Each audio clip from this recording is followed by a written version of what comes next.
Welcome back, my brave and beautiful humans, to another episode of Soul Hygiene. I have a really amazing person with me today. This is Mr. Justin, and I met him 5 years ago. It was right when I started my group, Beard, Love, and Bacon Project.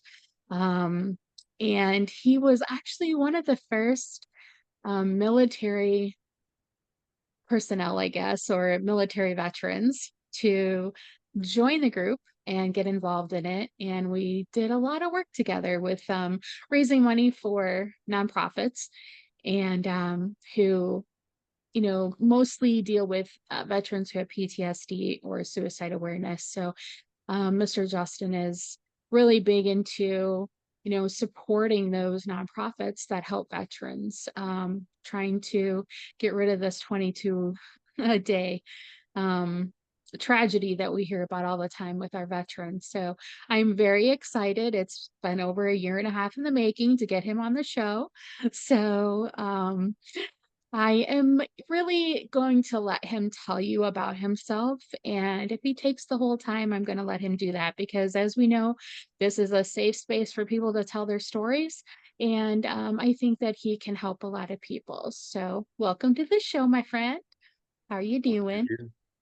I'm doing well, thank you. I'm glad to finally finally get on here. It's crazy how Yeah. life gets in the way sometimes. I know, I know. I know you've had like one big thing happen lately, and that was getting off all social media. So this was kind of a task even getting on the show today, but I am super excited that you were able to do that. And I'm just going to turn it over to you because I know that before we started recording, we talked a lot about, what you wanted to say. And I think starting from the beginning would be good. And, just ending with where you are now. We're going to try and keep it, 25 minutes to 30 minutes. But I know that Mr. Justin will be back on the show because I feel like, as much as I think his story is going to help other veterans. I feel like this is going to help him too. So I think once you start hearing about his life, you'll really understand why he's so dear to me. So I'm going to let him just start talking and telling us all a little bit about him. So all you, my friend. Thank you. Um, so kind of a little history of me. You know, born and raised in West Virginia. My parents divorced. I'm the only child between them. Um, Dad went to prison when I was 5, came out when I was 8, almost 9. And he came out just before my best friend accidentally killed himself in the 4th grade. And my dad was that hardcore, old school boys don't cry. If you want to cry, I'll give you something to cry about. And I'm trying to, explain to him the pain that I was going through because I just lost my best friend. And he introduced me to drugs and alcohol instead of actually feeling it, Mm. and taught me how to numb everything. And it's crazy. I mean, I was 11 when it started. Started off with just smoking weed and drinking with me, and then progressed to when I was 13. Started becoming harder drugs. Uh, Before I knew it, I was moving things for him. Before I got out of middle school, I probably had done just about every drug you can think of. Just because I constantly had parents fighting between me. My dad wanted me so he didn't have to pay child support. My mom wanted me because obviously, I mean, she's my mom and she loved me and she was trying to protect me. And so life was just it's challenging because I never learned how to cope or deal with anything. I just learned how to numb it all. And that went on until I was 18, graduated 9/11, happened my senior year. And I told my dad one day, I was like, look, I'm done with the drugs. I'm done dealing these drugs for you. Because as a kid, he told me, I was like, why am I doing this for you? He's like, well, because you know how painful it was when I went to prison and you were a kid. I said, well, yeah.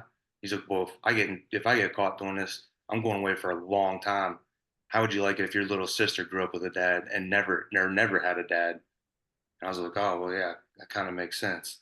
And he's like, if you get caught, you're just a kid. They'll just smack you on the hand and they may send you to juvie, but probably not. So he had me believing that I was doing the right thing by allowing him to be there for my little sister. And that kind of has been my whole life mentality of always trying to take care of other people because of the pain that I have gone through.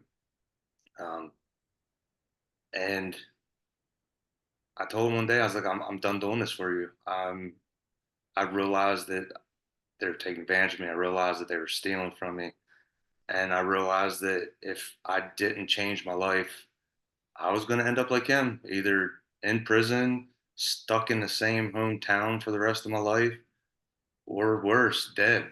And so I told him that, and it led to me and him getting into a fight. And he was furious that I just told him I was getting out of everything, and I wouldn't hit him. I mean, I ended up pinning him down, and he was telling me, he's like, "Just hit me," and I'm like, "No," I was like, "You're my dad." I was like, "I'm I'm not going to hit you." And he shoved me off of him. He's like, you're a goddamn idiot. He goes, "If I could do it all over again," he's like, "I'd have joined the military and got the hell out of this town." And I'm just like, well, dang, I think that's the smartest thing you've ever told me, Dad. Um, and looking back, I realized that I joined trying to get his approval, trying to get him to tell me he was proud of me and tell me that, I did something good in life instead of being told that I was a failure, I was a waste of oxygen, or I was going to be nothing all my life. And so I joined the infantry, and I ended up doing 11 and a half years, um, two deployments. First deployment was hit by an IED and then left in sector. And I had the driver's M4 with one magazine. So I had no more than 60 rounds. And I'm in the Dora Triangle, right between Fallujah and Ramadi. And this is October of '04. So it was still a pretty wild time. And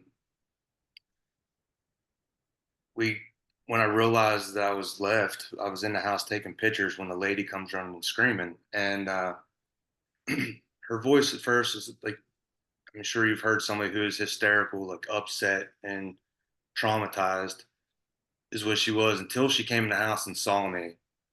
And then it's like her whole face just tightened up, her eyes got real dark, and the sound of the voice just sounded almost demonic. And I'm like, man, she should not be in this house right now. So I go down the steps, and as I walk by, she spits in my face. I go out, and there's three guys bigger than me, and I'm 6'1", and at that time I was 220 in the gym a lot. And I thought I had four trucks with four guys each and four machine guns sitting right outside the gate. So I'm putting my camera away, and I shoulder check one. I'm like, "What are you looking at?" And as soon as I shoulder checked him, I get out in the alleyway, and I realize, like, holy cow, there's like 300 plus Iraqis out here. They're furious because we just raided this lady's house, and we just put her husband in prison the week prior. And I was just like, just before we deployed, the journalist was beheaded live on TV. So their way of preparing us, they would have us watch that in our free time and be like, look, this is who you're fighting. So don't feel bad or guilty if you have to engage. And first thought that went through my head is, oh my God, next time my family sees me, I'm going to be on camera getting beheaded. And it was just I mean, I still say it was God. I mean, it was like a little voice over my shoulder, and it said, like, it just kind of played through. But I was like, all right, vehicles were facing to the left, the main MSR is behind me, base is about 3 miles down the road. I'm like, put your weapon on semi, get your back up against the wall, and just start hitting people that come anywhere near you. And if it comes down to it, fire. Um, And it's just like it was so crazy how it was like muscle memory, like reaction of just what to do. And so I immediately stepped over, got up against the wall, put my weapon on semi, and this first guy comes walking, like coming towards me. And I mean, I just grabbed my M4 and I just punched as hard as I could and hit him right in the ribs. And he just buckled. Well, at that time, I caught out of my vision the guys coming out of the courtyard. So I turned around and hit him. And I just kept going back and forth as I was working my way down the alley. And I went about 3/4 of a block, and then I hit an alley heading towards the MSR. So I took off sprinting down that and come to a T intersection. I look left and there's nothing. When I look right, the very last truck is going around the turn, and the gunner sees me 2 blocks down and yells from the stop. I pivot to run that way, and as soon as I pivot, a single round snaps past my head and hits the wall. And I thought it was the guys chasing me, shot at me. So I kind of like threw myself around, and I was getting ready to like throw myself on the ground and just start shooting. But when I turned around and they come around the corner, they saw the gun, the 240 or 50 cal facing them. So they all just like threw their hands up and just stared at me and just like trying to kill me with their eyes as I was running towards the truck. Um, so that was just another one of the things that it sat with me, just kind of feeling abandoned and let down again. And um, 3 days later, I got taken from that company and sent to the scout sniper section. And now I'm going out in the wire with me and 3 other guys, and we're going out for not just 12 hours or 6 hours. We're going out for at a bare minimum 24 hours up to 72 hours, and we're spreading the wire and we're walking out in the middle of nowhere for days. Um, so I do that 12 months. I get back and I know I'm struggling. I'm knowing there's issues going on. I flipped out on a major, and I was only an E4 because he was like, "Well, did you ever feel like your life was in jeopardy?" I'm like, "Yeah, like almost all the time." He's like, "Well, yeah, yeah, I know combat's scary." He's like, "But usually people might have like one incident that they felt like their life was in danger." I'm like, "How many times getting hit by an IED when it goes from peaceful to just ringing and you can't breathe or see, or being left behind, or a sniper round snapping past your head, or being in firefights when you're down to your last magazine." I'm like, I consider those times where I was kind of concerned that my life was coming to an end. Like, but you wouldn't know that. Like, you sit behind a desk and you went to a school and learned this stuff through a book, and now you're gonna tell me that you. He's like, "Oh, well, I completely understand." And when he said that, like, I lost it, and I just went off on him. And I come out the room, and like the whole battalion's sitting there in the hallway, and they all start cheering and like high fiving me and stuff because they thought it was funny. But they didn't realize that like I was seriously losing it because at that time they were saying, "Oh, PTSD isn't real. The people that are claiming PTSD, they're the wusses, they're cowards, they're just trying to get out of their contract." And that wasn't me. I was known in the battalion. I mean, I was in an elite group in our battalion, and I'm like, "There's no way I could be having this problem. I'm not one of these people. Like, I'm not what they're saying." Like, I love my job. I love serving. I love fighting for my country. So I just kept trying to deal with it. And finally they called me and like, "Look, you got to come to this appointment. You got severe PTSD and all this." And I get off the phone and my leadership's like, "Who's that?" I said, "Some guy telling me I have this appointment, saying I have like some, this time I didn't even know, I was like some like PSTD or something." And they just kind of left me like, "Oh yeah, yeah, you don't want to go to that appointment." I'm like, "Well, what do you mean?" They're like, "No, go to that appointment. Your career's over. Like, do you want to go back home?" And I was like, "Hell no. Like, I volunteered to go to war to get away from my home so I could get my life in order. Like, no, I don't want to go." And they said, "Well, don't go to that appointment." And I said, "What do I do?" I said, I'm not sleeping. I, I'm afraid to leave my house. I just sit at home and just want to drink and watch TV or play video games. I'm like, "What do I do?" And they're like, "Ah, just do what I do and just grab some beer on the way home. And I'm like, what happens if I come into work feeling rough in the morning? And they're like, yeah, we'll just tighten up the formation and hold you up. As long as you show up to work, we'll cover for you. Well, I mean, it started off as a 6 pack and then led into a 12 case, a bottle. And I'd come into work and I could barely even stand in formation and they would tighten up. So they're like holding me up. And as long as I was able to perform physically in my, for PT, they didn't care. And like it was so bad that like we got orders to deploy again and I got excited. I was like happy because I felt more comfortable over there than I did here. Back home, I felt like I just felt like I didn't belong. Like I'd talk to old friends. Like I had friends that found out things that happened over my during my deployment, and they looked at me and just like couldn't believe what they just heard. And they're like, "Wow!" They're like, I don't even know how to take this right now. I don't think I can handle this." And just got up and walked away. And these are like best friends since I was like 5, 6 years old. And now, like at one of them, I've only talked to like once, maybe twice since that happened back in 2005, 2006 timeframe. And so, I came home thinking things would change with my dad. I was hoping my dad would get his life together. I'd hope my dad would tell me he was proud. Um, and every time I'd come home, he'd be doing the same things, drinking and drugging.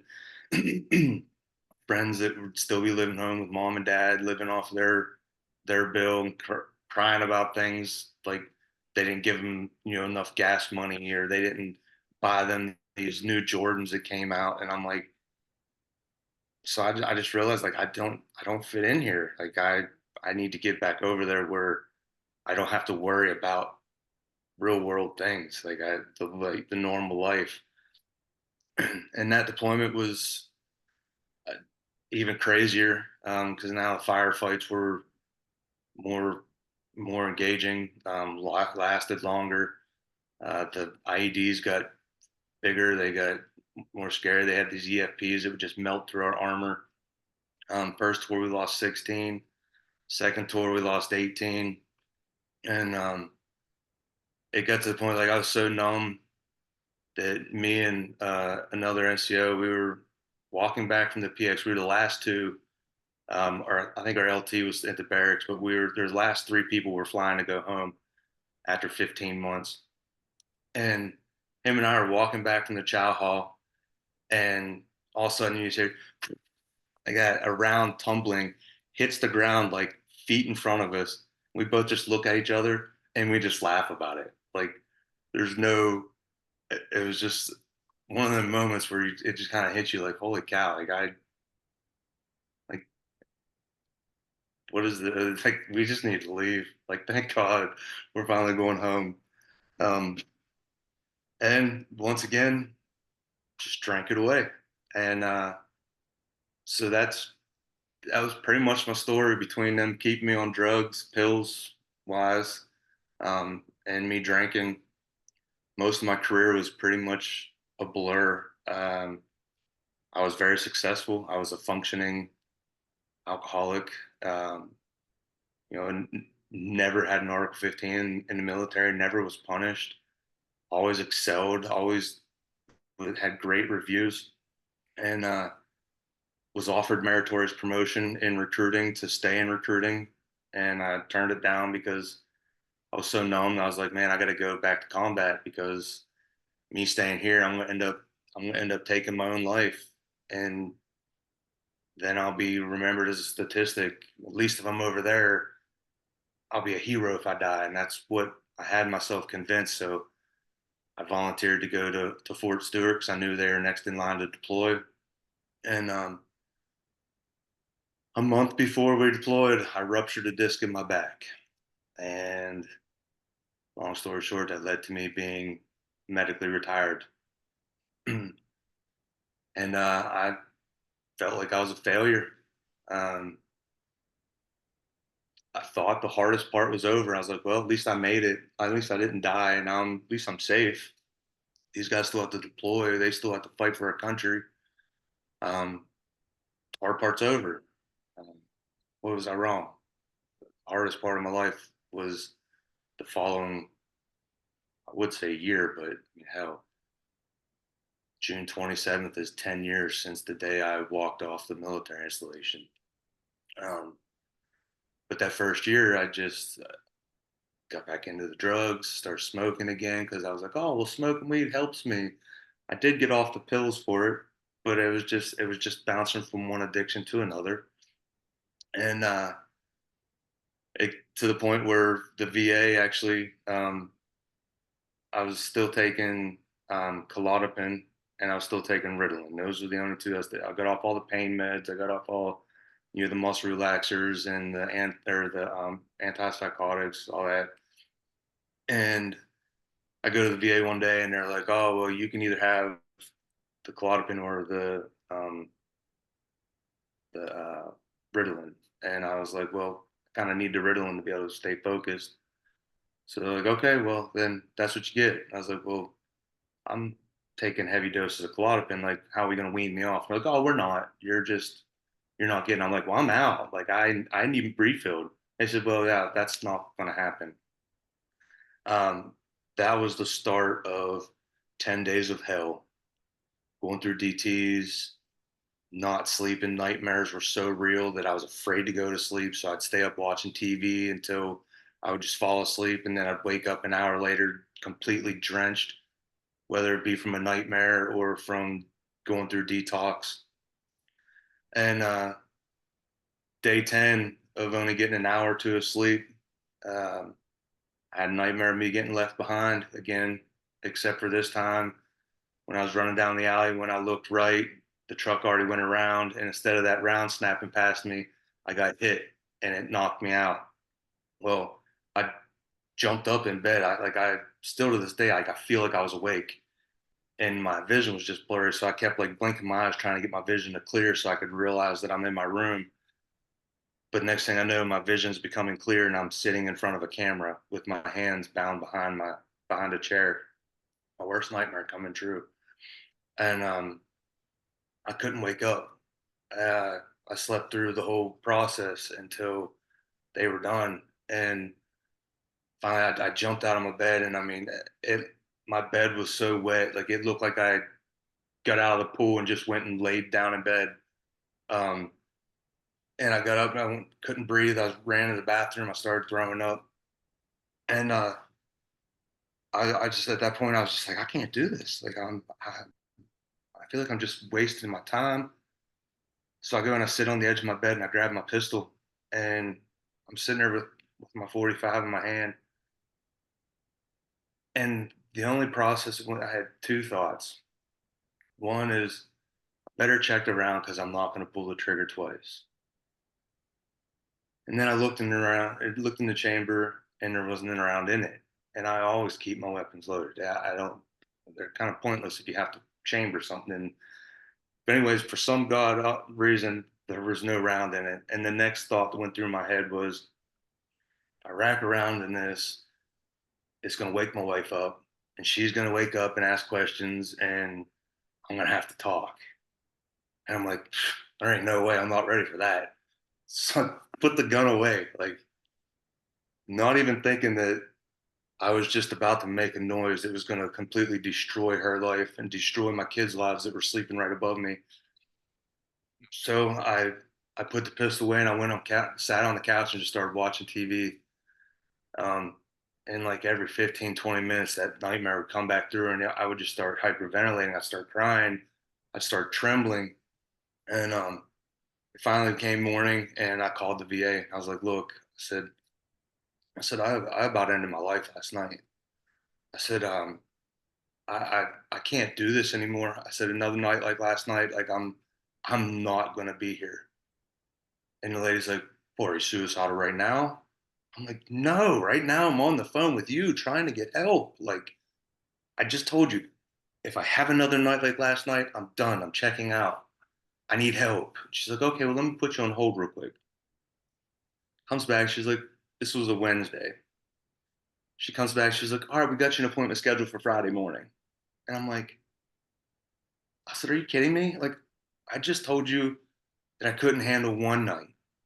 So you didn't give me one night, but you gave me 2 nights to call bullshit." I'm like, "You gotta be kidding me." I'm like, "Thanks a lot." I just hung up. Didn't call me back. Nobody came check on me. Didn't go to my appointment. Um, Luckily, a friend called and he messaged me and said, "Hey, I got this thing going on. I'd like to talk to you and see if you'd be interested." And that was his way of getting me on the phone to kind of break the ice because he could tell something. He could tell I was spiraling. And so me thinking that, okay, well, I'll just do what I've always done, try to help everybody else. If I help everybody else, it'll make me feel better. And it didn't. Like, yeah, I felt good at times, but I still had some form of addiction, whether it was being on anxiety pills or whether I was taking pain pills because my body was falling apart, or I was smoking weed or I was drinking. And so finally, recently, like I realized that I've been spending my whole life trying to help everybody else and not worrying about myself. And so I made this decision a few days ago. I think it was, I don't know, maybe 4 days ago or so. I think it was Monday, something like that. That I just decided that I was done with social media. Like I had to quit trying to check up on everybody else, quit getting these random messages from just weird stuff, and just focus on me for once. And so now, I mean, Thursday was a month since I've had anything to drink. Um, haven't smoked weed in probably 2.5 or 3 months. Um, haven't done anything harder since like February or something like that. And so now it's just worrying about taking care of me, clearing my head, processing all the trauma. Um, for the longest time, I held a grudge against my dad, thinking that like, and what type of dad would get his son high and drunk at 11 and start laying out lines at 13. I'm like, uh, so I always held that grudge against him. Well, then I started kind of researching family history and trying to understand. And that's when I realized, I found out that my grandfather was in Pearl Harbor, was thrown overboard as a kamikaze was flying into him. And they were only able to pull like 13 or 14 friends out of the water before sharks started getting the rest of them. So my grandfather came home, but he didn't.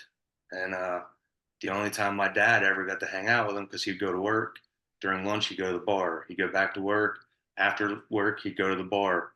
And the only time my dad and them ever got to spend time with him was if they were in the bar with him or going to pick him up from the bar. So when my dad went to prison and came out, his way of connecting with me was, well, let me go ahead and drink and smoke with my son. That way we have something in common. And he basically just started handing down, you know, inheriting, his traumas. And so it's been a wild ride of learning who I am, what made me who I am, what happened to my family, um, and realizing that it's not my job to save the world.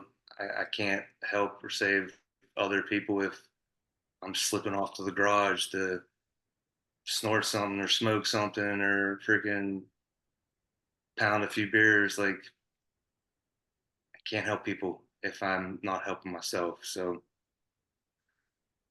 it's kind of taken on a new adventure of worrying about me. I mean, it sounds selfish, but Not at all.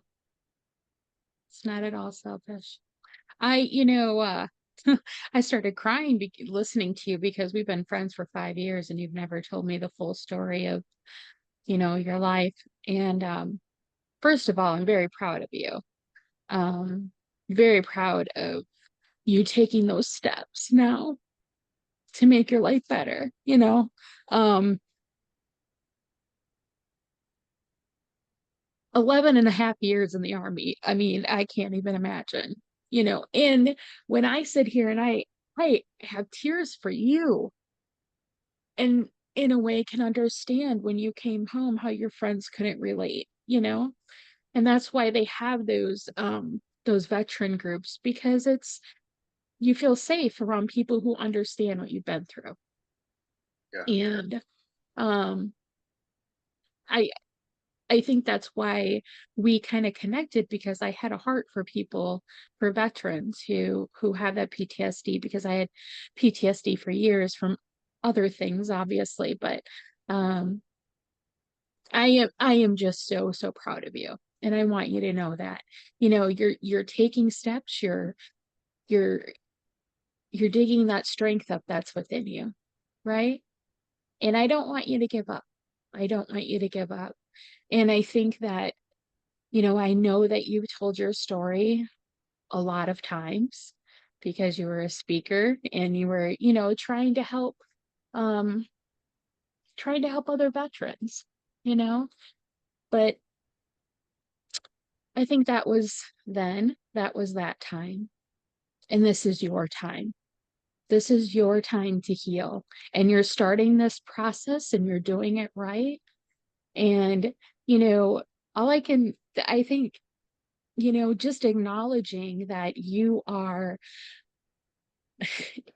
putting aside these things that you were addicted to for years, right? Addiction is very hard. I am not a person who has ever, been addicted to drugs or alcohol or anything like that. But I've seen the effects of it, and it's very, very hard, and you're doing it. And I want you to keep going. Just keep going, because even though you're off social media, I know that you do have people who support you and love you, and I'm one of those people. So we're gonna like keep following your story. And, I want you to come back, and I want you to follow up, and I want you to, tell everyone how you're doing and where you're at. Because as much as I think your story is going to help somebody else, I really feel like this is your healing. This is your time, and your family needs you, and you need you. And that's what soul hygiene is all about. Exactly this. It's about getting deep, right? Yeah. And figuring out what's in there and saying, all right, I'm going to make a change. I need something different. I need something better. And I think you're an inspiration. I think you're going to be an inspiration to a lot of people who listen to this.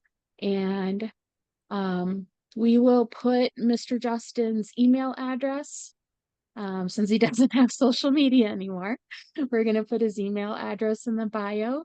And if you want to reach out to him, I encourage you to reach out to him, because he's an amazing human being. He has such a big heart. And he started a nonprofit years ago. He's not in charge of it anymore, but his heart is in that place to help other people who are struggling. So if for any reason you want to reach out to him, we'll have his information in there. And you're going to be seeing him, because this is what, you know this is what soul hygiene is. And I really want you to keep going. Just keep going. And when you feel like you can't go anymore, you remember that you have people who love you and who are rooting you on. And we want to see we want to see you better. So, Thank you. yeah, for sure. Thank you so much. And thank you, everyone, for joining us for another episode of Soul Hygiene. We will see you later.